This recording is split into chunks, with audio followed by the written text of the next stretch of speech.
You are at the casino. The roulette wheel is spinning and the ball is bouncing. Bounce, bounce, bounce. You smile. It's red. And then it bounces one more. No, it's black. You lose everything again and go home with empty pockets. Well, I hope you won't, because you don't go to casinos, you don't buy scratch tickets, you don't play the lottery, or any gambling game in general. Why? Because these games are designed to make you lose money. And in this podcast episode, I will tell you why. I'm Tommy Mester, and this is the Data 36 Data Science Podcast. The house always wins. We all know this phrase, but this is more than a phrase.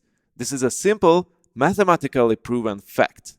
And you will only have to know 3 statistical concepts to see why the house always wins. These 3 statistical concepts come up often in data science projects too, so if you are wondering why I'm talking about gambling on a data science channel, rest assured you will be able to take advantage of this knowledge in your data science career too. Anyways, 3 statistical concepts. These are survivorship bias, expected value, and the hot hand fallacy. Let's start with the first one, survivorship bias. Everyone loves good stories. A good story sticks. And I bet that you too have a friend or a friend of a friend who won big on a sports bet, or came home with $10,000 from Vegas, or won the dream trip to Malta on a scratch ticket, so won something big.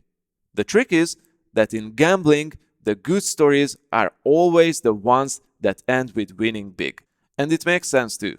My grandma never talks about how she played the family numbers on the lottery last week and won nothing again for the 200th time, but she never forgets to mention when she won $6,000 on it in 2003. Why is that? Because losing is boring. It's every day. It happens with everyone. Winning is exciting. It's a fun to tell story even after years. The story of winning big survives the filter of boredom. This is why this statistical concept is called survivorship bias. In this case, the story of winning is the thing that survives. And why is it a bias? Because what happens here? My brain hears a winning story, that's one data point, then it hears another one, then another one, then another one. Sometimes, of course, it hears losing stories too, but far not as many as there are in reality. So my poor brain will have disproportionately big sample size of winning stories and a relatively small number of losing stories. And it unconsciously creates false statistics from the skew data, and so it thinks that I have a much bigger chance to win than I have for real.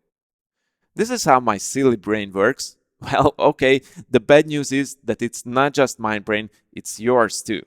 In fact, it's everyone's brain. This is how humans are created.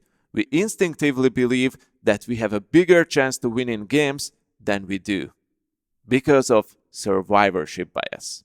Oh, and of course, almost all casinos and online betting companies amplify this effect as much as they can. Anyways, if there wasn't survivorship bias, we would see our chances at gambling more rationally, and probably none of us would ever go to casinos. So if you hear a good winning story, you should always remember that's not the full picture, and that on the full scale, the house always wins. I keep saying this, by the way, the house always wins, but I haven't yet explained the math behind it. So let's continue with that and head over to the second statistical concept, expected value. Okay, so expected value. Here, I won't go into the details of the expected value calculation itself, but if you want to read more about it, check out the show notes where I link to a very detailed tutorial article about it that I wrote to the Data 36 blog. And by the way, in the show notes, you will also find links to articles about more statistical bias types, not just survivorship bias. But let's get back and let me talk a little bit about expected value. Expected value shows what result you would get on average if you made the very same bet infinite times.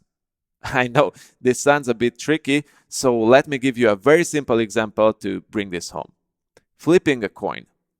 Flipping a coin is usually a fair game. When you flip a coin, there's a 50-50% chance for tails or heads. Let's say that you bet, and when it tails, you double your money. If it's heads, you lose your money. If you do this over and over again several times, let's say for 1000 runs, your wins and losses will balance each other out. Your average profit will be $0. That means that the expected value of this game is exactly $0. In roulette, there is a pretty similar bet to flipping a coin. That's betting red versus black. But in roulette, your winning chances are a tiny bit lower compared to flipping a coin. When you put $10 on black, your expected value is not $0, it's minus $0.27 per round. And again, I won't go into the math here. Check out the article in the show notes that I mentioned. But the point is that in every round you play with $10, you lose an average of 27 cents. It seems like a very small amount of money, right? Losing 27 cents, it's nothing. But over 1000 runs, it adds up and your losses will be around $270. I mean, sure, expected value is a theoretical value, but it always shows itself in the long term. In other words, the more you play, the more you lose. The point is, roulette is a game where the expected value is negative because the probabilities in it are designed in a way that you will lose in the long term. And it's not that big of a secret that every single game in a casino is designed with a negative expected value, and that's why the house always wins. So that was the second statistical concept, expected value, and let's talk about the third statistical concept, hot hand fallacy. This is another bias, and it explains why people don't get out of a game when they are in a winning series.